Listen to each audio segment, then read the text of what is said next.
Como pastor en este tiempo. Uno de los lugares donde he trabajado fue como capellán en diferentes colegios aquí en Argentina. Y recuerdo que el primer colegio donde trabajé fue el Instituto de Capitán Bermúdez. Allí, ustedes saben que uno de las expectativas más grandes por allí que tienen los alumnos cuando están terminando el colegio secundario tiene que ver con el viaje de egresados. Y nosotros, como colegio, organizábamos el viaje de egresados para que ellos pudieran tener una experiencia diferente a la que por allí los viajes de egresados que organizan las escuelas públicas ofrecen, donde por allí se apunta a otro tipo de actividades que no están de acuerdo tal vez de todo con lo que dice la palabra de Dios. Así que, hablando un día con el director, le dije, ¿qué te parece si llevamos allí a los chicos a Brasil? Y entonces me dice, buena idea. Y bueno, y allí la iglesia tiene un predio en Santa Catarina, es un predio muy bonito que está ahí a 200 metros de la playa, y empezamos a hacer las gestiones, con lo que implica salir del país. Empezó a generar mucha expectativa, hasta que los chicos empezaron a juntar dinero, empezaron a pagar las cuotas, y finalmente llegó el día del viaje. Pero antes de viajar siempre le decíamos a los chicos, pedimos varias reuniones y un instructivo de cuáles eran las documentaciones que ellos necesitaban tener para salir. Llegamos al aeropuerto de Rosario con las valijas, los bolsos, y empezamos a hacer el proceso de migración. Uno sale del país, tiene que presentar la documentación correspondiente. Entre el grupo, lógicamente, teníamos algunos chicos que eran menores de edad. ¿Qué fue lo que pasó? Lo que pasó fue que llegamos 15 para subir al avión y solamente abordamos 13. Hubieron dos muchachitos que lamentablemente no pudieron viajar. ¿Motivo? Había algo en su documentación que no estaba bien. Uno tenía hasta incluso el documento de los 8 años. Y nos habíamos cansado de decir que no pueden viajar con el documento de los 8 años. Tienen que tener un documento actualizado. ¿Se acuerdan de la libretita verde, no? Sí. Ese documento viejo. Lo cierto es que tratamos, insistimos, buscamos la manera, pero no. Y voy a utilizar una expresión que va a ser introductoria para el tema de esta mañana. El tiempo de gracia se había terminado. El tiempo de gracia se había terminado. Cuando nosotros hablamos acerca del fin del gran conflicto y ponemos nuestra vista en la segunda venida de Cristo, coloquialmente solemos decir tenemos que prepararnos para la venida del Señor. Y la respuesta o la motivación es correcta. Claro que yo me tengo que preparar para la venida del Señor. Pero en realidad yo no puedo esperar hasta el último momento para prepararme para la venida, porque el tiempo de gracia se va a terminar antes. Es decir, la oportunidad de salvación no va a ser hasta unos segundos antes que veamos la nubecita chiquitita que va a mostrar que Jesús está viniendo a la tierra. El tiempo de gracia va a terminar antes. ¿Cómo lo sabemos esto? Lo sabemos a partir de lo que dice la Biblia.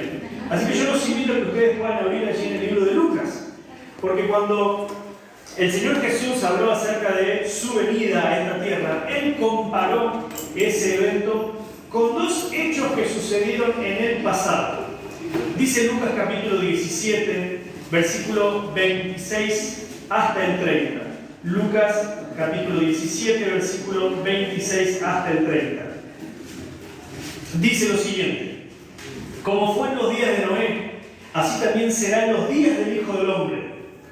Comían, bebían, se casaban y se daban en casamiento hasta el día en que entró Noé en el arca y vino el diluvio y los destruyó a todos. Asimismo, como sucedió en los días de Lot, comían, bebían, compraban, vendían, plantaban, edificaban. Mas el día en que Lot salió de Sodoma, llovió del cielo fuego y azufre y los destruyó a todos. Así será el día que el Hijo del Hombre se manifieste. Fíjense qué interesante. Jesús compara su venida con dos hechos del pasado. El primer hecho con el que él compara es con los días de Noé. Y el segundo hecho es con los días de Lot. Ahora la pregunta, nosotros decíamos que el tiempo de gracia para la venida del Señor se va a terminar antes. ¿Será que estas dos historias también tuvieron un tiempo de gracia? ¿Será que estas dos historias también tuvieron un tiempo de gracia que se terminó antes de que sucediera el hecho propiamente dicho? Bueno, vamos a primero repasar brevemente lo que pasó con Noé. Ustedes conocen la historia.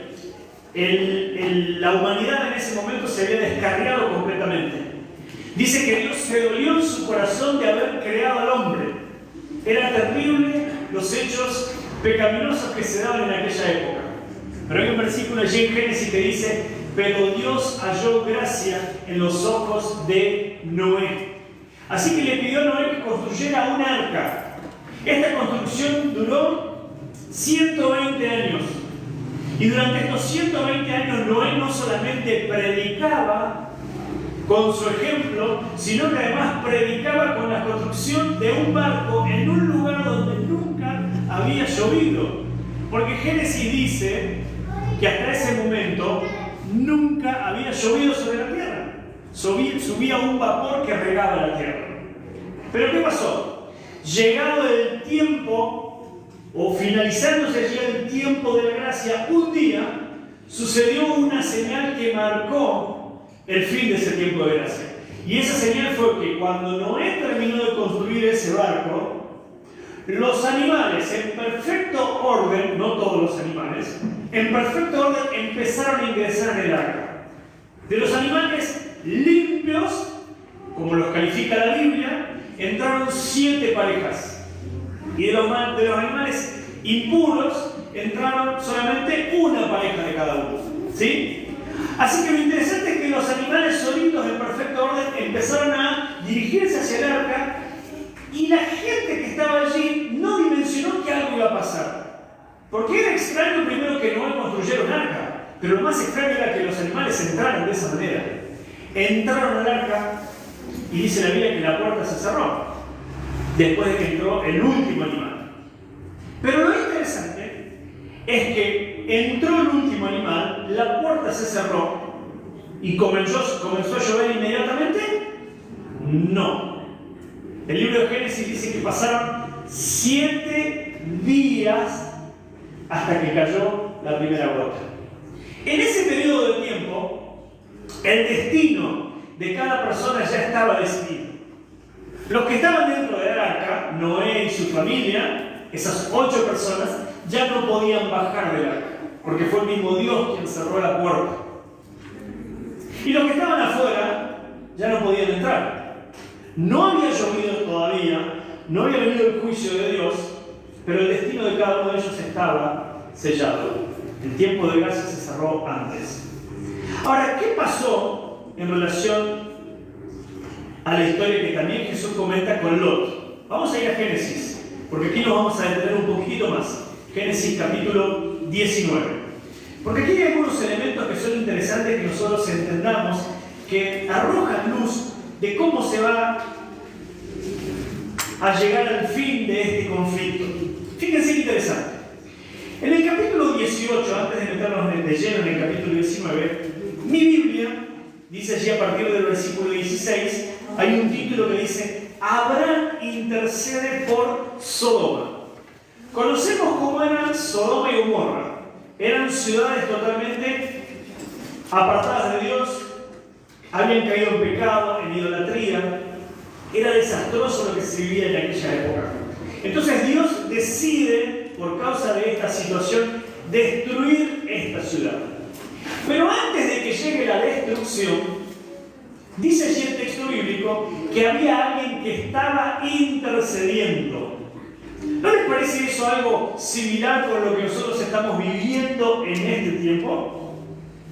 Antes de que venga la destrucción final y se ponga fin al conflicto y fin al pecado, hay alguien que está intercediendo. La Biblia dice que en el cielo hay un santuario. Y es un santuario que tiene las mismas características que tenían los santuarios aquí en la tierra. Porque cuando Moisés construye el primer tabernáculo, Dios le dice: vas a hacer este tabernáculo conforme al modelo que te mostraré. ¿Y cuál fue el modelo que le mostró? El modelo que estaba en el cielo, que tenía allí un lugar donde está el lugar santo, pero por supuesto también está el lugar santísimo. Y nosotros sabemos muy bien, de acuerdo a la profecía de los 2300 años que aparece allí en el libro de Daniel, ¿sí?, que desde 1844 en adelante Cristo empezó la obra de juicio, o podemos decir, o también se lo conoce el juicio investigador. Entonces en algún momento van a pasar nuestros nombres allí, delante de Jesús, y se va a mostrar allí si es que nosotros hemos aceptado a Cristo como nuestro Salvador personal y vamos a ser sellados o no. Nosotros no sabemos cuándo va a suceder eso. Solamente sucedemos que el tiempo de gracia nuestro se termina. ¿Saben cuándo? Cuando si por esas cosas que tiene la vida, la muerte nos alcanza antes. Si eso sucede, entonces el tiempo de gracia para nosotros terminó. Ustedes saben muy bien, o tal vez si no saben, les comento, en esta semana que pasó, falleció uno de los jóvenes de nuestra iglesia que fue un influencer muy famoso, ¿no?, conocido como el escarabajo binario, ¿no?, Murilo. Y un amigo que teníamos en común, o que tenemos en común, me dice, cuando yo le comenté que Murilo lamentablemente había fallecido, me dice: Fer, no te puedo creer, qué triste que estoy. Y él me dice: ¿vos te diste cuenta de una cosa? ¿Te diste cuenta que para Murilo Cristo ya vino? Porque él está descansando ahora. Él no tiene noción de lo que está pasando en este mundo. Y cuando sus ojos se abran, lo primero que va a ver es a Cristo viniendo en las nubes. Con lo cual el tiempo de gracia de Él ya está. Nuestro tiempo de gracia terminará o en el día que nosotros vayamos al descanso, o en el día que Dios salga del lugar santísimo y diga: ya está, se terminó. Pero va a haber un periodo de tiempo después, como pasó allí en los días de Noé. El tiempo de gracia terminó, la puerta se cerró, pero pasaron 7 días hasta que finalmente vino la lluvia. ¿Qué pasó en los días de Lot? Bueno, Abraham estaba intercediendo y de repente él empieza allí a hablar con Dios, y mire lo que dice el versículo 20 del capítulo 18, el cual le dijo: por cuanto el clamor contra Sodoma y Gomorra se aumenta más y más, y el pecado de ellos se ha agravado en extremo, descenderé ahora y veré si ha consumado su obra según el clamor que ha venido hasta mí, y si no, lo sabré. Entonces Abraham estaba aún delante de Jehová, dice el versículo 22, y allí empieza como una especie de negociación. Entonces Abraham le pregunta: Señor, si allí hubiera 50 justos, ¿vas a destruir la ciudad? Y Dios le responde: por amor a esos 50. Pero fíjense, el versículo 28 dice: quizás faltarán de 50 justos 5. ¿Destruirás por aquellos 5 toda la ciudad? Y dijo: no la destruiré si hallarán allí 45. Y volvió a hablar y dijo: quizás se hallarán allí 40. Y respondió: no lo haré. Sí, perdón, yo voy a dejar el micrófono. Sí. Voy a hablar fuerte. Y entonces él dijo: no lo haré por amor a esos 45. Pero después también él bajó la apuesta y dijo: si hubiera 40 allí, si hubiera 40, ¿vas a destruir? Por amor a los 40 no lo haré. Y él baja y baja y baja. ¿Y saben a cuánto llegó? Dice el texto bíblico que llegó a 10. Si hubiera 10 justos, ¿vas a destruir la ciudad? Y él dijo: por amor a esos 10 no la destruiré. Pero era tan triste la condición con la cual se vivía en ese momento que ni siquiera había 10 justos.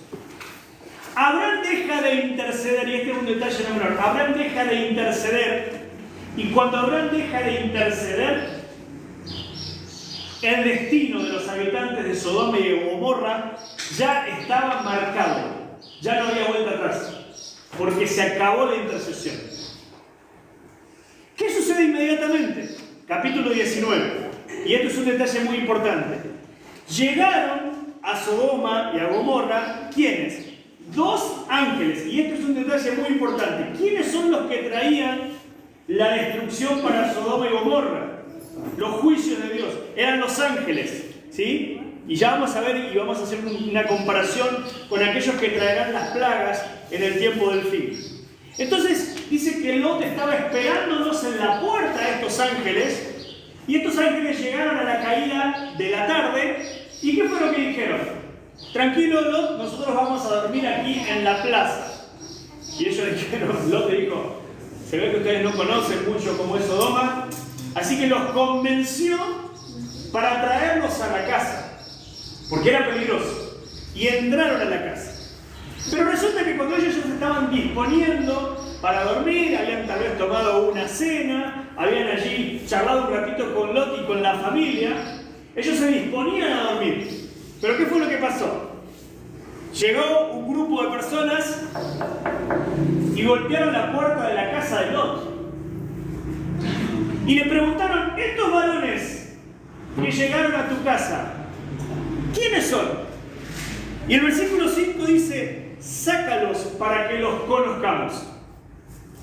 Y ustedes saben que en la Biblia, cuando se utiliza la expresión conocer, no siempre se refiere a conocer de hola, ¿cómo te va? Mucho gusto, un placer que viniste. No siempre se refiere a eso. Porque en el Génesis, cuando se hablaba de las parejas, por ejemplo, dice, conoció a Adán a su esposa Eva, ¿sí? Y tuvieron tantos hijos. Y conoció a su esposa fulano y tuvo tantos hijos. En ocasiones esta expresión se utiliza para tener una relación sexual que da como fruto después a un niño.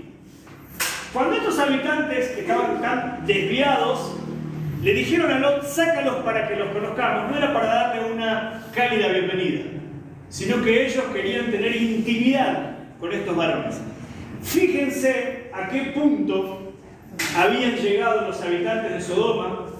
Por eso es que en la Biblia, cuando se habla de sodomita, se hace referencia a aquella persona que tiene orientaciones homosexuales. Era terrible.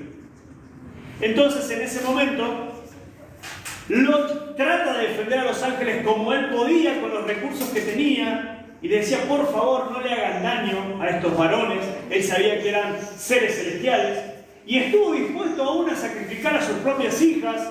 Le dijo, yo tengo aquí mis hijas, quédense con ellas, pero por favor los ángeles no le hagan nada. Pero estos varones estaban tan enceguecidos en sus pecados que insistieron en sus caminos. Y no solamente eso, fíjense lo que dice allí el versículo número 9. Y ellos respondieron, quita allá, y añadieron, ¿vino este extraño para habitar entre nosotros y habrá de erigirse en juez? Este que es un extranjero, este que vino de tierra lejana, nos va a decir a nosotros lo que tenemos que hacer. Y el texto bíblico dice que comenzaron a hacerle mal y empezaron a maltratarlo. Empezaron a golpearlo allí a Lot. Pero en ese momento de tensión, cuando él estaba siendo ultrajado allí por los habitantes de esta ciudad, salieron los varones, los ángeles. Y miren qué interesante. Dice el versículo 10, alargaron la mano y metieron a Lot en casa con ellos y cerraron la puerta. Pero además, no solamente lo pusieron al resguardo a Lot, sino que enviaron un primer juicio de Dios a estos varones. ¿Y el juicio cuál fue? La ceguera. Porque dice el versículo 11, dice, entonces los que estaban en la puerta de la casa, ¿sí?, hirieron con ceguera desde el menor hasta el mayor. Es decir, todos los que estaban allí buscando querer entrar a la casa de Lot, salieron los ángeles, extendieron la mano y quedaron todos ciegos. Todos ciegos en ese momento. Desde el más chico hasta el más grande. Una persona en su sano juicio hubiese dicho, uy, quedé ciego, ¿qué hago? Me voy. Desaparezco del mapa. Pero fíjense lo que dice el texto. De manera, la última parte del versículo 11, que se fatigaban buscando la puerta. Es decir, no se arrepentían de lo que habían ido a hacer, sino que persistían en sus malos caminos. Ah, ¿quedamos ciegos? No importa. Vamos a seguir buscando porque nosotros queremos tener intimidad con estos varones. ¿Hubo arrepentimiento? De ninguna manera. ¿Y saben por qué no hubo arrepentimiento? Porque el tiempo de gracia ya se había terminado. Porque el destino de cada uno ya estaba marcado. ¿Cómo termina la historia? La historia termina en que Lot se demora allí en salir de la ciudad y en un momento determinado fíjense lo que dice el versículo 15, al rayar el ángel, los ángeles daban prisa a Lot diciendo, levántate, toma a tu mujer, tus 2 hijas que se hallan aquí, para que no perezcas en el castigo de la ciudad. Y fíjense lo que dice el versículo 16, y deteniéndose él, los varones asieron de su mano y de la mano de su mujer y de la mano de sus 2 hijas, según la misericordia de Jehová para con él, y lo sacaron y lo pusieron fuera de la ciudad. La salvación, mis queridos hermanos, para con Lot y su familia, fue un acto de misericordia de Dios. Porque si hubiese sido por Lot, probablemente ellos habrían perecido allí en Sodoma. De hecho, el mal testimonio de Lot hizo que su esposa considerara en menos la orden que Dios había dado, al punto tal de que cuando ellos estaban saliendo de Sodoma, ella se dio vuelta y miró para atrás y se convirtió en una estatua de sal. Elena de White comenta esta situación y dijo, ella vio el mal ejemplo de su esposo. Vio que su esposo no estaba considerando con seriedad esta orden. Por eso ella se dio vuelta. Por supuesto también que su corazón estaba allí en Sodoma. Ahora, ¿qué va a pasar con nosotros en el tiempo del fin? ¿Cómo va a ser ese fin del conflicto? Yo los invito para que ustedes abran sus Biblias allí en el libro de Apocalipsis, donde se declara acerca de esto. Y miren qué interesante. Capítulo 15 del libro de Apocalipsis.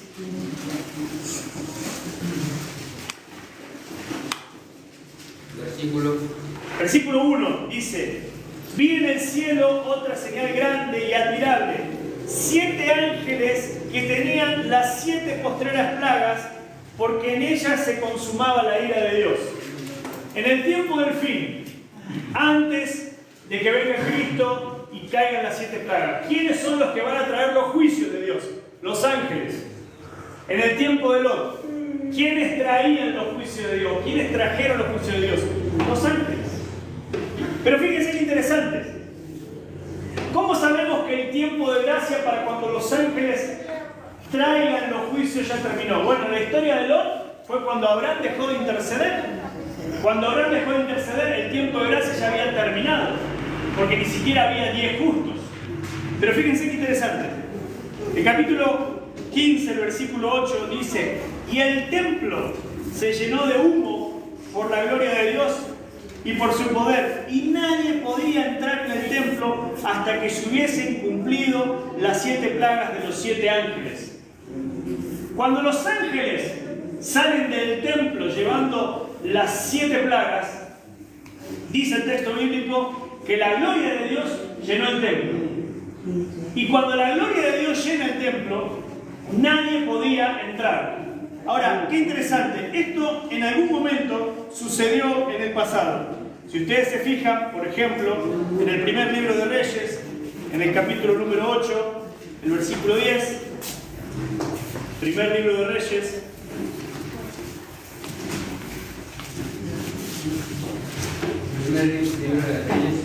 primer libro de Reyes, capítulo 8, versículo 10 y 11. Miren lo que dice.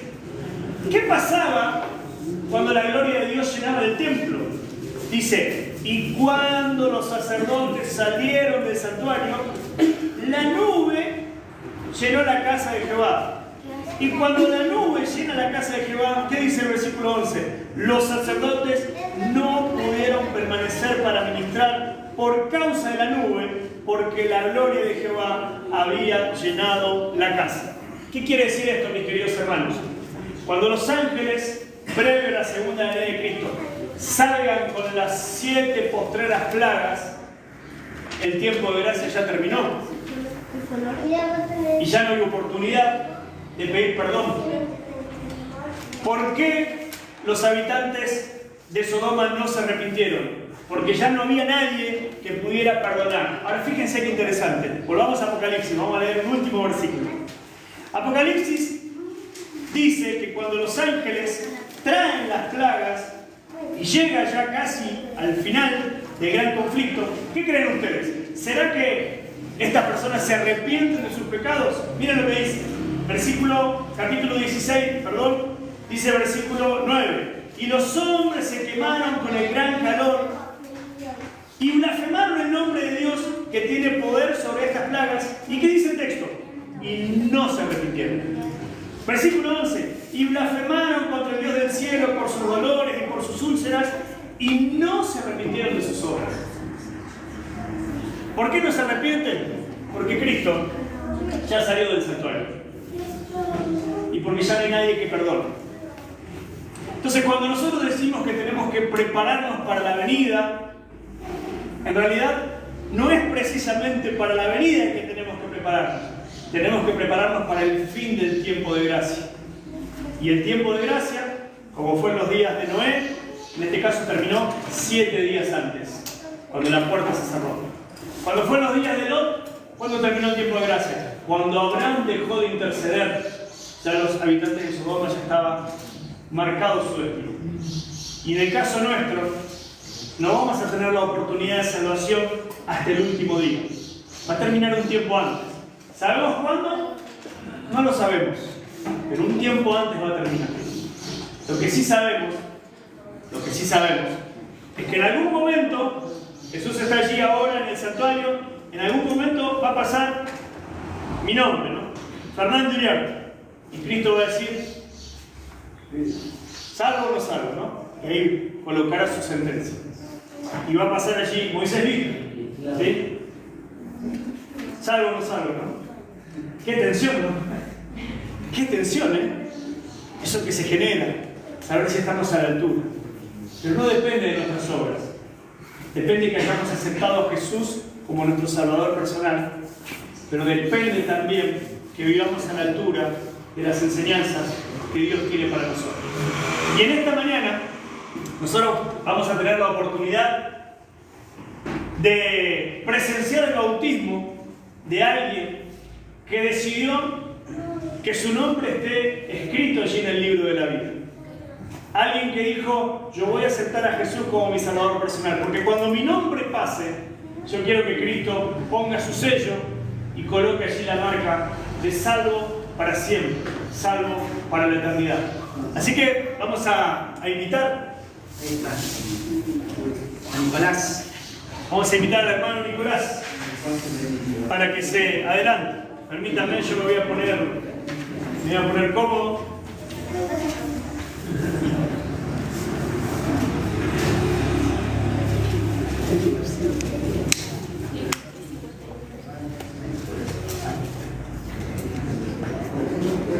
A Nicolás le gusta un himno. El himno es Yo tengo gozo. No sé cuántos, es un corito más que nada, ¿no? Yo tengo gozo en mi corazón. Ese es el canto que a él le gusta, ¿sí? Así que, como dijimos, él conoció a Cristo a los 13 años, pero él vuelve a renovar su pacto para con Dios. Muy bien, aquí estamos con Nicolás. Como dijo el pastor, Nicolás entregó su vida al Señor cuando tenía 13 años, en Bolivia. Y después, por las cosas que tiene la vida, ¿sí? A veces uno puede tomar decisiones que no desea, y él se apartó. Y hoy, con 63 años, él decide nuevamente entregar su vida a Dios a través del bautismo. ¿Por qué? Porque Nicolás quiere que su nombre esté allí inscrito en el libro de la vida. Nicolás quiere prepararse. Nicolás quiere estar preparado no solamente para la venida, sino estar preparado para el fin del tiempo de gracia. Para que después, finalmente, cuando el conflicto termine, él pueda ir a vivir por la eternidad con Jesús y, por supuesto, también con los seres queridos. Es interesante porque Nicolás tiene toda su familia, que también son creyentes, se congregan en otra iglesia, y es el desafío también para que ellos puedan estar en el reino de los cielos y puedan estar todos juntos allí como familia. Así que yo voy a proceder a dar la fórmula bautismal y después vamos a proceder al bautismo. Por eso, en esta mañana, querido Nicolás, como pastor de la iglesia adventista y en armonía con la orden que Dios le diera a los discípulos, te bautizo en el nombre del Padre, del Hijo y del Espíritu Santo. Amén.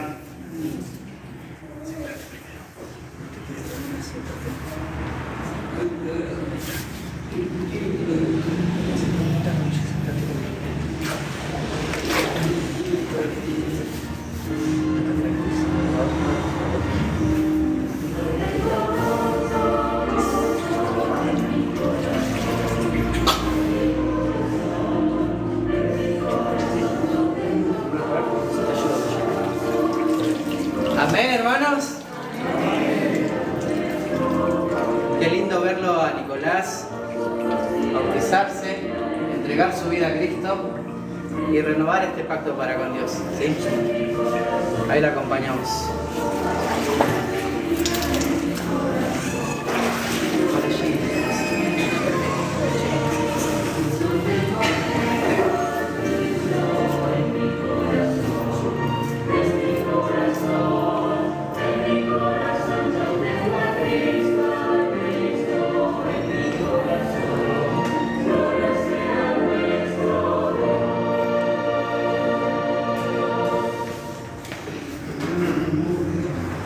Queridos hermanos, qué lindo es ver cuando una persona puede entregar su vida a Dios a través del bautismo. La semana pasada, quiero cerrar con esto que les voy a contar. La semana pasada tuvimos un encuentro de colportores, ¿sí? Misioneros que trabajan allí vendiendo literatura y dando estudios bíblicos. Y el pastor Germán Martínez, que es el pastor que coordina esta actividad a nivel de la Argentina, contó esta historia cuando él era un misionero colportor en el pasado. Dice que un día, Germán, siendo un muchachito allí, de 15 años, y iba casa por casa, entró a una casa y se encontró con un matrimonio. Así que él empezó a hacerle la presentación allí de los libros que estaba vendiendo, y también, por supuesto, dentro de los libros de salud están los libros espirituales que contienen el mensaje de la salvación. Pero en ese momento dice que la persona estaba ida. La señora que tenía que escuchar la presentación no le prestaba atención. Miraba para otro lado, tenía como que la vista media perdida. Y en un momento el esposo le dice: mira, ¿por qué no venís después? ¿Por qué no venís después? No te estás prestando atención, se ve que está desconcentrada, está en otra cosa. Yo no te puedo escuchar porque estoy haciendo otra actividad. Vení después y charlá con ella. Así que en ese momento, Germán, el pastor, decidió irse. Pero después él se arrepintió de eso. Porque 2 días después pasó al frente de la casa de la señora y vio que había una ambulancia. Había una ambulancia. Y después, consultando a los vecinos, le contaron que esta persona, esta señora que en ese momento estaba con su mente ida y que no le estaba prestando atención, había fallecido. Qué importante es que nosotros podamos tomar decisiones en el momento correcto y oportuno, porque el mañana no nos pertenece. Por eso hoy el Señor nos hace un llamado para poder entregarnos a Él. Y aquí en esta mañana hay personas que ya hemos pasado por el bautismo, ya hemos sido bautizados, ya hemos tomado una decisión de bautismo. ¿Puedo ver las manos aquí de cuántos ya hemos sido bautizados, como vimos esta mañana? La mayoría.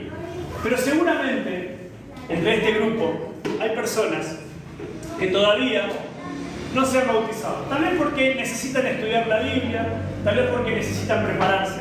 Yo no los conozco, pero tal vez hay alguno. Y si hubiera en esta mañana alguna persona que quisiera prepararse para que en un futuro pueda también bautizarse y entregar su corazón a Cristo, a mí me gustaría tener una oración especial por esta persona, para que se pueda preparar, para que pueda empezar a estudiar la Biblia y para que de esa manera también pueda tener su nombre escrito allí en el libro de la vida. ¿Hay alguien en esta mañana que le gustaría que nosotros oremos para que pueda prepararse? Allí tenemos una mano, allí tenemos otra. Yo les pido a aquellas personas que se pongan de pie, allí en el lugar donde están, pónganse de pie. Aquellos que todavía no se han bautizado y que quisieran en algún momento entregar su vida a Dios a través del bautismo. Aquellos que quisieran empezar a estudiar la Biblia. No quiere decir que la semana que viene, el sábado que viene, se van a bautizar. No es así. Uno tiene que estudiar la Biblia, tiene que entender, tiene que comprender. Y entonces de esa manera uno puede prepararse para luego poder bautizarse. Muy bien, hay algunos más que se han puesto de pie. ¿Se animan a venir aquí adelante? Los que se pusieron de pie, así podemos orar. ¿Se animan a venir? Vengan sin temor. Vamos a hacer una oración especial por ustedes, para que Dios y para que la iglesia también los pueda conocer. Pónganse así mirando por allá. así mirando a los hermanos, para que la iglesia pueda conocerlos y para que ustedes también puedan afirmar esta decisión de prepararse para entregar su vida a Dios a través del bautismo. Muy bien.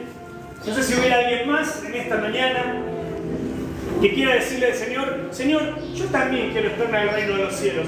Yo también quiero que mi nombre esté allí en el libro de la vida. Yo también quiero prepararme. Quiero estudiar la Biblia. No sé mucho, no conozco mucho, pero me gustaría estudiar la Biblia. Si hubiera alguien más en esta mañana, lo invitamos para que pase aquí al frente. No tenga temor, para que podamos tener una oración. Para que Dios pueda bendecir esa decisión.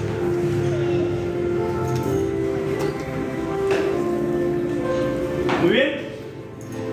Oramos entonces. Si no hay nadie más, vamos a pedir a Dios la bendición.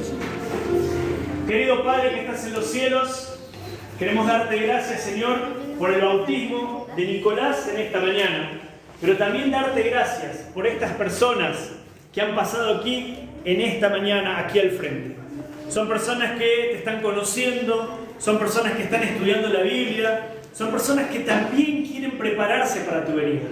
Por favor, Señor, toca su corazón con tu Espíritu Santo y que esta decisión que están tomando puedan mantenerla, puedan prepararse y en algunas semanas, en algún tiempo más adelante, también puedan bautizarse y de esa manera prepararse para estar en el reino de los cielos. Yo te pido una bendición por todos los que están aquí al frente, por sus familias, y también pedirte que como iglesia podamos tener la preocupación y el cuidado especial para con ellos, para enseñarles la Biblia, para que todos juntos podamos prepararnos para estar en el reino de los cielos. Nada merecemos, Señor, pero te pedimos todas estas cosas en el nombre de Jesús. Amén. Muy bien, yo los voy a saludar antes de que se sienten.